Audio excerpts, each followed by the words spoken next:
Joy Behar, Candace Cameron Bure, Raven Simone, and Paula Ferris. Now, let's get things started.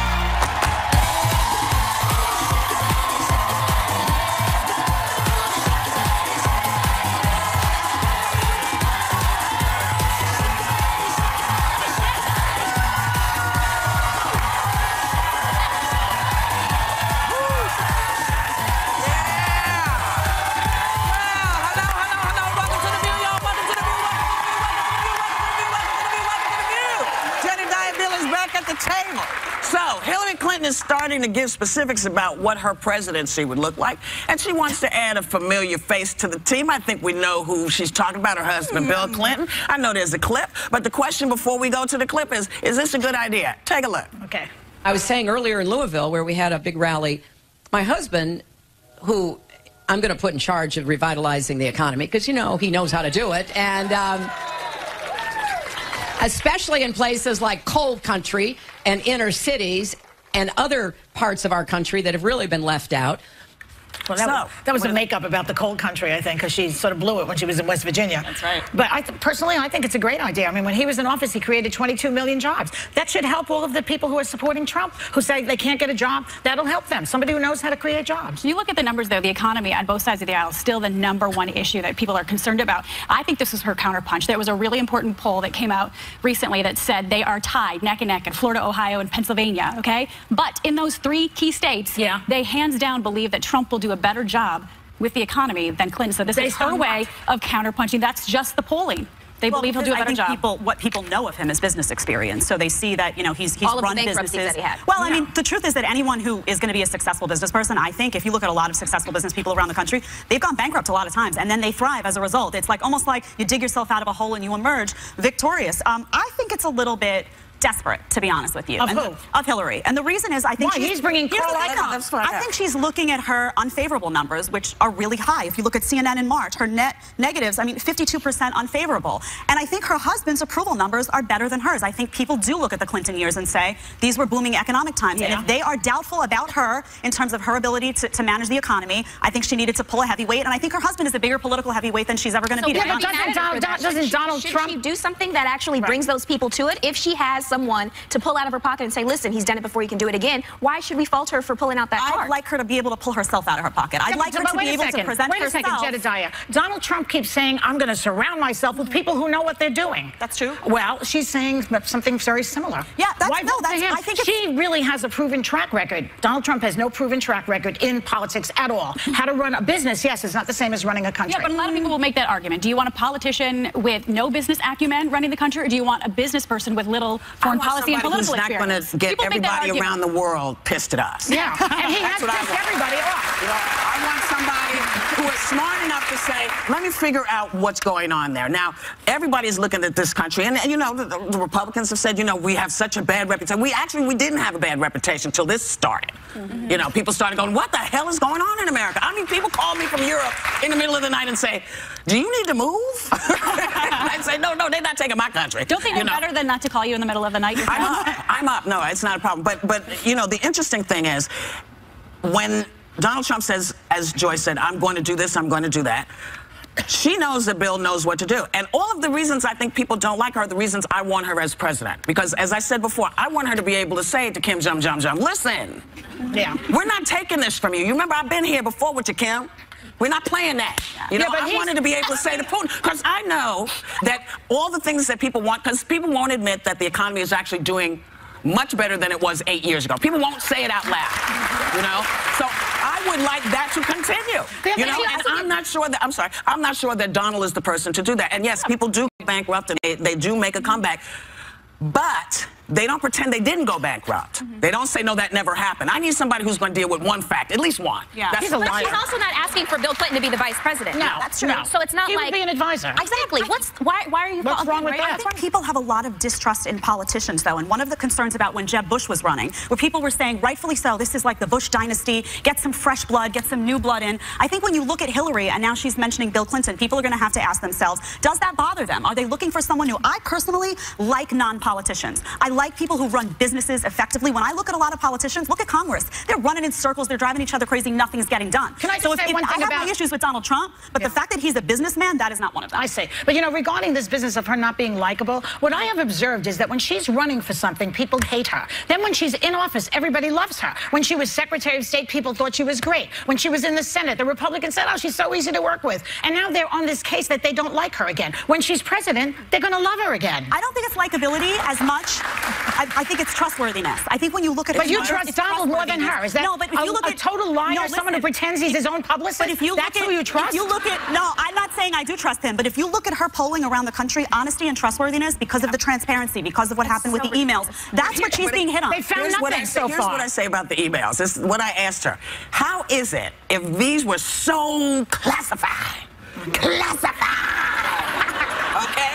that nobody who got those emails said, hey, Hill, maybe you shouldn't be sending this across this. Nobody said jack until she said she was running. I find that amazing. And the other thing is they spent 9 hours, 12 hours with her saying, what happened over in Benghazi? What happened in Benghazi? What happened? And, you know, they asked you, there was nothing else they could have asked. The last thing they could have said was, how long did it take you to give birth? That was the only question they didn't ask. They asked that off screen. That's right. They asked that off screen. And so they got the answers. Because you get the answers you don't want, or you think there's more, isn't a good enough reason to put the country, because this is, after all, about us. This really is about our country. It's not about who wins or loses. It's supposed to be about what we want. And that same woman who was in the Benghazi hearings, who stood like so strong, is the same one that's going to be debating this guy in these debates where he knows nothing. Yeah. So Americans are going to see the truth very shortly. For the emails, though, remember, she decided what emails to turn over. She made deletions on that server that we didn't know about. Why didn't the people who got the emails, because I have to assume they were more than just her daughter. Right. I'm assuming she sent them to other people in government. Colin Powell. Somebody could have said, hey, no, that's different. Colin Powell didn't take. He didn't go to the lengths of setting up a private server in his home. Here's the deal. Somebody should have said then. I hear what you're saying, but nobody did, and that's what makes me. And I know it doesn't matter what I think, but I'm untrustworthy of people who wait. And say, oh, no, now they're classified. Now they're classified. But everybody's seen them already. See, that's my argument against her, though, because a lot of that information is born classified. And what that means is she, as Secretary of State, is supposed to know that based on the content, not the indication. Can I just ask you a question? Yeah. Have you ever been Secretary of State? I have not, but she has, and I expect her to know her job. And I'm going to assume that she did know her job. Okay. And other people, because she was there an awful long time to be screwing up that badly, as if we listen to that. I mean, she was there several years. Somebody should have noticed that. You know, say, oh, my God, that's classified. I think she should have been that person to notice that. But I think they weren't classified, and they weren't classified until, at the end of the day, they weren't classified until the government just classified them. We'll be right back with more Hot Topics. Do you let your partner get away with murder? The stuff the ladies would never settle on in a relationship later.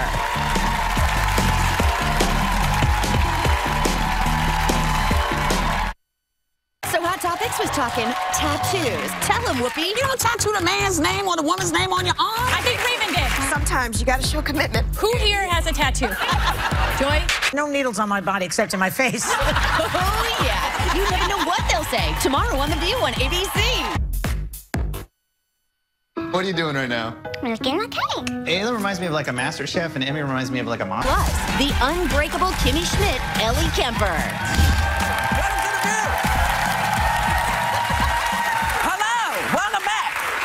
Security lines have been getting out of control lately, and as we approach Memorial Day weekend, here's what some airports are doing to fix the problem. They're sending in clowns.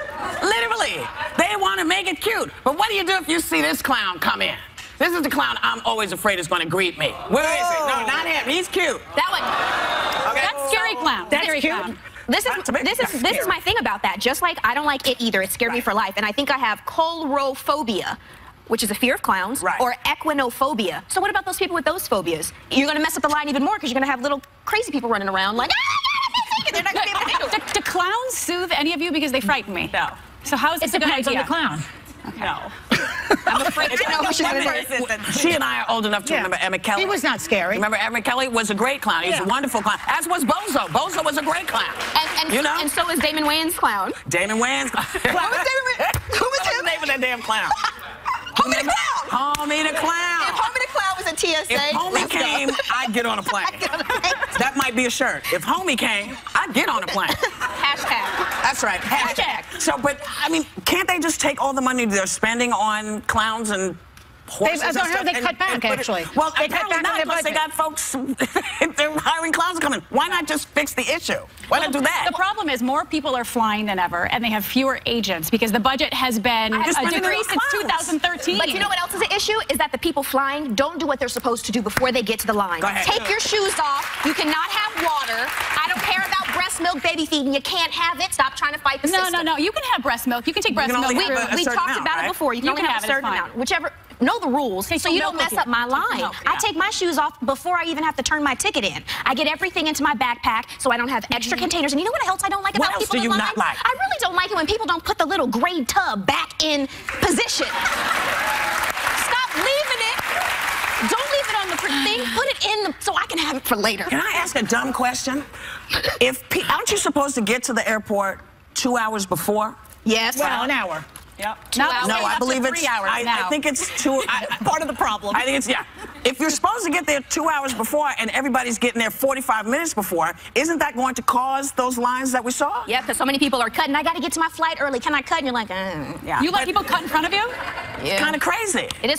If you're agitated, though, I don't see how. For me, when I'm agitated, distraction does not help. Like, if I'm online and agitated, a petting zoo is not going to help me. A clown is not, like, if there's a clown shows up, I'm going to need a therapist to follow him in the line to help me out. Maybe they should bring wine. There you go. Maybe, you know, or take that money and hire some more TSA agents. How about that? Well, there's 700 more agents allegedly coming by mid-June. They have K9 units, so things are going to start to be done in June. How many airports are there? The dogs are the best. Let them bring in more dogs and fewer companies. How many agents? You say 700? 700 agents. How many airports are there? 55. Oh, no, I have no idea. No, there's at least 3 in each city. What they need to do is give us back a free bag, and we'd stop being so angry without paying $55 per bag. Well, get rid of the fuel tax. That is. You remember the fuel tax that they say, well, we're going to charge you more because fuel's so expensive. You could buy gas for $4. Give me that money back. Give me my money back. Show it on the thing. I agree. You know what to do. I was just summoned 44,000 airports. 44,000 I was off a little bit. I said 55. All right, and they're putting 700 agents in. So that's not enough. How many is that? Is anybody doing math? Hold on, I got my phone. By the time we come back, we'll have the answer for you. We'll be right back. Still ahead, can your faith save your life? Literally? Why the secret to living longer could be going to church. I'm working when you're sleeping. We're going to give you some information. Please clear up your issue. I'm not very good at math today. So I said 44,000 airports, but that's airports and airfields across the globe, okay? But here in the U.S., 450 that TSA are responsible for. Okay, so 450 airports that are using TSA agents. So if they're adding 700, what's that, like a half a person per airport? Almost two full people. So one full-time and one part-time. Well, no. One in the morning, one in the morning, and one in the afternoon. Still not enough. Still not enough. So take the money you're spending and with the clowns and everything and see if you can hire maybe 4 more people. But again, I say bring the dogs in. They don't even get paid. True. Bring in the dogs. But the dogs are drug mules. They're not sniffing but they're not drug mules. They're drug dogs. Smelling for drugs. And bombs. And explosives. Why couldn't we have the bomb dogs? The bomb dogs are at Grand. They have them at Grand Central and Penn Station here. They have them here. Yeah, they're adding the K9 teams and the agents allegedly in mid-June. The dog can't feel you up. I was just going to say I prefer it. No, because the dog can't go. You never know. I know dogs that have been in precarious places. Yeah. I don't want that. It's called a paw down. You know. They say, keep your paws off of me. That's right. That's right. Clean up. Anyway, Mariah Carey is about to enter the world of reality TV with an 8-part docuseries. I heard somebody just go, what? Yeah. It's happening. And here's a little tiny bit of it. Take a look. Hi, I'm Mariah Carey. Hi, I'm Mariah Carey. Hey, it's Mariah Carey. I am not Cinderella. My life has not been a fairy tale. I have a tour to do in less than 2 freaking weeks. Can I please focus on the important things? I'm wearing these glasses because we're in fluorescent lighting, and I have a rule which states that I will not be seen in fluorescent lighting without sunglasses. Yeah, she goes like this. I'm in heaven. Yes? Good idea, bad idea? Do you care or not care? You care. You guys, this is going to be spectacular. I mean, for many reasons. Mostly because it's Mariah Carey on a reality TV show. And what else? Blank, fill it in. We don't know what's going to happen. This is the everything. Oh, she's a loose cannon. All I'm saying is blank. You can fill in the blank anyhow you want to. She says in the trailer, she's talking about, you know, she's engaged to the Australian billionaire named James Packer, but this is what she believes about the pending wedding. She says it's the most important event that has ever happened. Wow. What kind of a person? Bigger than the Kardashian wedding? Can you believe it? What kind of a person do you have to be, though, to actually believe that this is the most important event that has ever happened in the history of the world? I'm actually not mad at her for saying that. She went through a really bad divorce. She's been through a lot of things in her life, and she is a diva through and through. She entertained us for years, and we gave her our money and her fame, and that's what we rose her up to be. And this is the most important event of her life because hopefully she's going to be married to him a lot longer. Yeah, but not her life. It's just ours. That has ever happened for anybody. Not just her life. I actually love reality TV, but sometimes it's not real. I hope this is raw. I don't know if you guys remember Madonna led the way with this a long time ago. She did. No, I know she did that Truth or Dare show where I don't know if you. It was amazing. It was amazing. And I think honestly, I don't know what's happening right now. I'm just letting you talk. Look, I watch Dance Moms, Naked and Afraid. I want it to be real though. I want to see you cry. No one is ever going to have a reality show more real than Anna Nicole Smith and the Osbournes. Never again will you have that. Well, you know what the realest show on television is? The Loudest. The View. We'll be right back.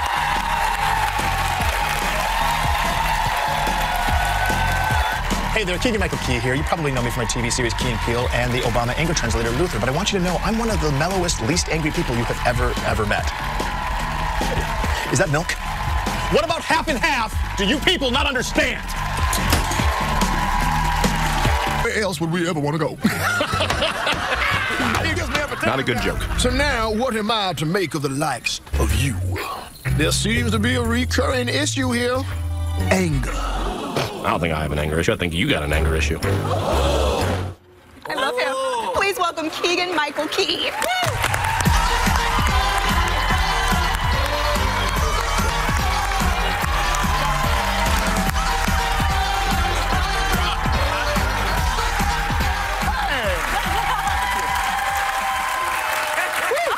I got excited there. I got excited. You know my nickname is Angry Bird. That is your nickname? I didn't know that. I'm a little angry raven sometimes, and they call me Angry Bird. That makes perfect sense. I love you even more now.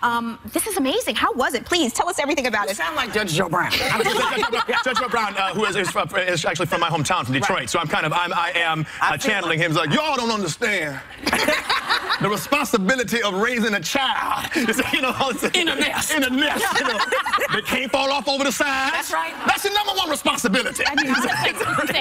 Please tell me how you got into comedy, because I think it's because of... It is because of Miss Whoopi Goldberg. Is one of the main reasons. Have you ever told her this before? I told her just recently. I mentioned it recently at the White House Correspondents' Dinner, is where I met her, and after I'd fainted and they picked me up. I think I said this to you, that my dad and my stepmother had her album Whoopi on Broadway, and we would listen to it in the house, and to watch them laugh. The big thing was I was young, so to watch them laugh while she was using profanity, I was like, what? So it's okay for me to laugh too? You know. But it was what Whoopi. The big part of it was it's the characters and how in depth the characters you were playing were. And I can't remember, was her name Blanche, the girl with the blonde hair? Now, she was just the girl with the blonde hair. And Whoopi took this T-shirt and put this T-shirt on her head, and this was this character she played. And the T-shirt was all this long blonde hair, and it was blowing my mind to see this beautiful chocolate face with this blonde hair. And I'm going, that's not a thing that exists in the world. But it sparked something inside of me and said, you know what? If that's a job someone can do, I'd like to do that job. And so that you have been a true inspiration to me. You are literally one of the reasons why I do what I do. You are. You really are. You really are. You're doing well, man, because you make me laugh. Y'all make me laugh a lot. I love y'all. I love y'all. Whoopi is inspiring. You're inspiring. Right now, you're so busy. You're hosting the Peabody Awards this weekend. You've got a couple movies coming out this summer. But We just talked about Angry Birds. I know the director said you had his stomach in knots, but how did you really frame your character? How did you come up with the voice to tell us a little bit about your character? You know, the good thing is that they'll show you pictures of the characers very often, and I could see that he was this kind of squat little guy, and so I wanted him to have a really deep voice. And the director said, oh, that sounds good. I mean, we can do that, but just should there be an accent or a dialect? I said, look, I can give you whatever you want. I can give you old Jewish man. I can give you old black man. I can give you young Johnny Cochran sounding man. I can give you anything you want. And so we just kept on working through different voices, you know, and I would literally, with the headphones on in the microphone, I'd be like, I mean, we can go this direction, you can have this guy here if you like that guy, or you can have this guy like, oh, I like that. And we just kept moving into the direction, so we kind of got this foghorn, leghorn situation. There you go, that's a good Speaking of Angry Birds, right, yeah. Well, you know, last year you were part of the President Obama's White House Correspondents' Dinner speech, and you were playing his anger translator, Luther. Yeah. Can we take a look at the clip? Please, Yes. In our fast-changing world, traditions like the White House Correspondents' Dinner are important. I mean, really? What is this dinner?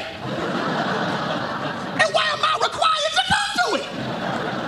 Jeb Bush, do you really want to do this? Because despite our differences, we count on the press to shed light on the most important issues of the day. And we can count on Fox News to terrify old white people with some nonsense.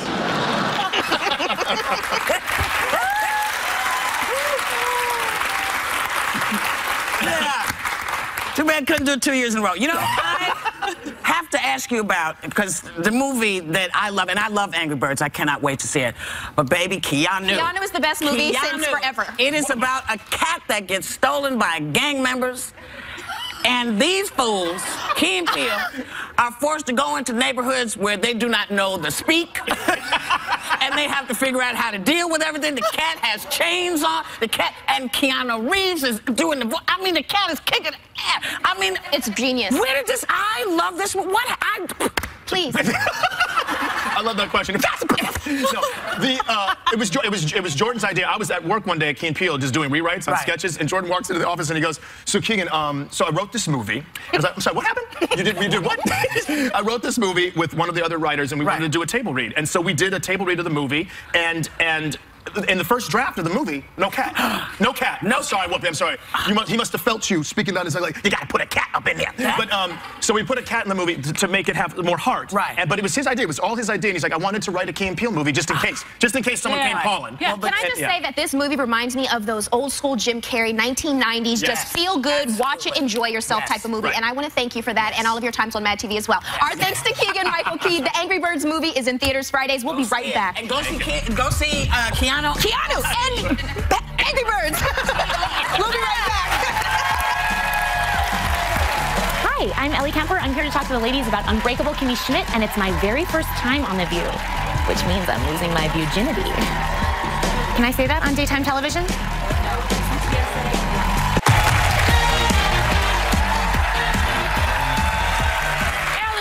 Was so funny on The Office and in the comedy blockbuster Bridesmaids. Now she's making us laugh as the enthusiastic Kimmy and Unbreakable Kimmy Schmidt. Take a look. I met a really cute guy at a restaurant where I peed. Gross. Tell me more. He was a handsome soldier, just like Lieutenant Dan or Colonel Sanders. And he thought I was a soldier, too, because I'm tough like a soldier. Yeah. Do soldiers do that? Based on my Fleet Week experiences, sometimes. It's just I've taken some knocks, and sometimes I felt like I was moving backwards or sideways or any way but forward. So we are talking about Fleet Week. But maybe this is forward. A guy who really understands what I went through. When are you seeing him again? Oh, I don't know if I'm seeing him again. I didn't do that part. Please welcome the lovely and talented Ellie Kemper.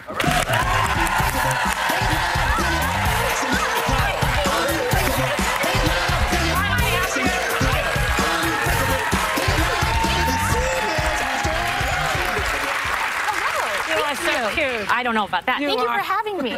You know, we were talking about the TSA this morning, and someone told me that you fly a lot. So do you encounter this sort of stuff? I do, and I understand your grievances, but I have to say, I'm pregnant, and when I learned that I was pregnant, I started asking for the pat down instead of the, radar thing. Yeah. It is so lovely. The pat down is so, just get it, opt out. It's so soothing. They give you a scalp massage. Really?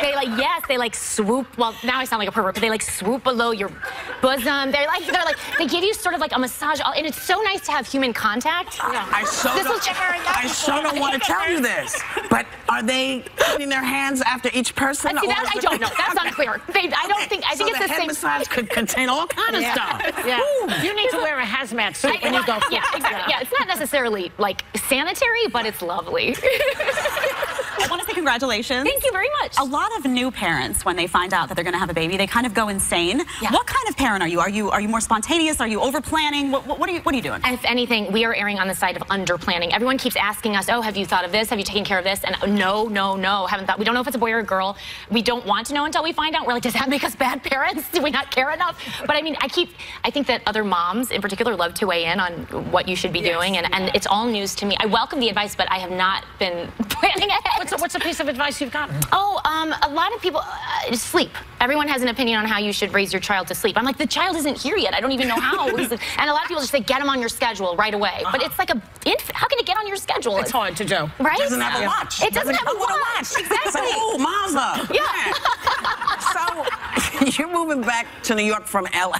Yes. And renovations, Yeah. So life has changed. Life has changed. Okay. So we've all lived in New York. I feel like you get accustomed to some things in apartments that you might not otherwise get accustomed to. And I used to live in New York, and we just moved into a new apartment, and the bathroom was really just a closet with a sink that you open. Right. And my husband and I talked about, we're like, I think I could get used to this. Like, there's a separate closet with just a toilet, so it's just like 2 different closets to do your business. And I was like, I think we could, but then we thought about it too long, and I was like, we should just combine them. So it's one bathroom. Like, I'm 36. I should get my own bathroom now. When I first moved here, I had a studio that was, the bed was lofted, and underneath was like a closet, just like for storage, you know? I mean, that's what a closet is.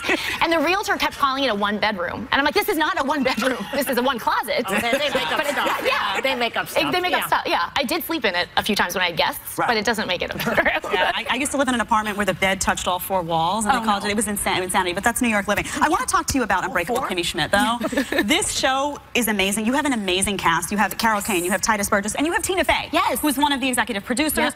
Is it possible to be cool around Tina Fey? She seems like too cool for me. She is not unlike you ladies. She's a very cool woman, and I am not a cool woman, and I've known her now for years, and I always feel like, bless her, she has to listen to my boring conversation. Like, I feel like it turns out I love talking about boring things, and like inevitably she will walk in, I'm in the middle of some riveting story about like the laundry. I'm like, the laundry machines in our building, the dryers cost more than the washer. And then like I walk in and she's there, and I'm like, change the subject, just like, or just stop talking, or talk about something interesting, and it doesn't come to me. So I've not yet reached the point of being cool around her. That would be me, only much worse. I completely empathize with that. Because you're very successful. The show's getting picked up for another season, right? That's good for you. Thank you very much. So what's going to happen next? I don't know. I hope there's some cliffhangers at the end of season 2, and I hope that I obviously will revisit them in season 3, but I don't know if they've even started writing the 3rd season yet, but very excited. It's always nice to know you have a job to go back to. Absolutely. Well, we know that. Oh, yeah, though, you know. So, sometimes, you know, people never read your own press. Don't read your press. Because people make stuff up, and then it's like, oh, this is happening to me? Do you read it? No, other people read it and then call me and say, did you know that you're not? And I go, no, that's why I don't read it. That's why I didn't want to know. I know, you should ask them not to. Well, I do. Yeah. But you should know about you. So you're having this baby, you're going to be a first-time mom. What's the worst thing anyone has said to you about this? Oh, about being... Yes. I think it's the general sentiment of parents who wish that they didn't have kids.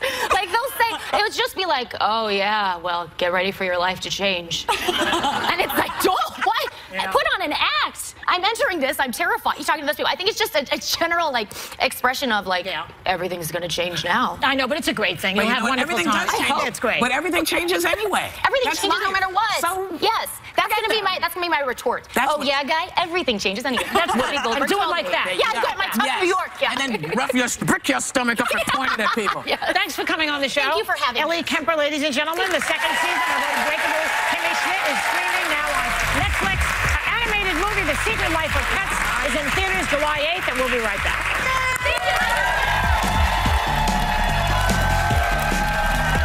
Comedy Week continues when Anthony Anderson gives a sneak peek of how Blackish is ending the season with a twist that's dynamite. I mean, you're all excited because we're Angry Bird fanatics. I have all the stuffed birds at my house. My I grandson loves it. They're the greatest. Do you play? So much money on that app. It's crazy. I love it. But Key, I never ask. No, you don't. This Only is the first Janet time Jackson. I've ever seen you do that. This is so important to me. And Mariah. Now, what about Mariah? No, I don't need nothing signed from Mariah. No, but she wants can to see sing the to show. me. But I mean, it's kind of great that they've made a movie about it. I'm excited about it. It's gonna have a great turnout, and it's something that the whole family can go to because y'all know y'all play Angry Birds at work too. That's right. And I have to say, you know, I'm crazy. You have to go see Keanu. You have to go see this. I can't tell you enough that these guys, this movie made me laugh till my pants were wet. Really? You said it's a family it was movie? crazy. It is not a family movie. Not a family movie. But it's an adult movie. Is not a family so movie? as adults, go and see it because it's funny. And we also want to say thank you for coming because you make us better when you're here live. We want you to have a great day and take a little time to enjoy whatever view you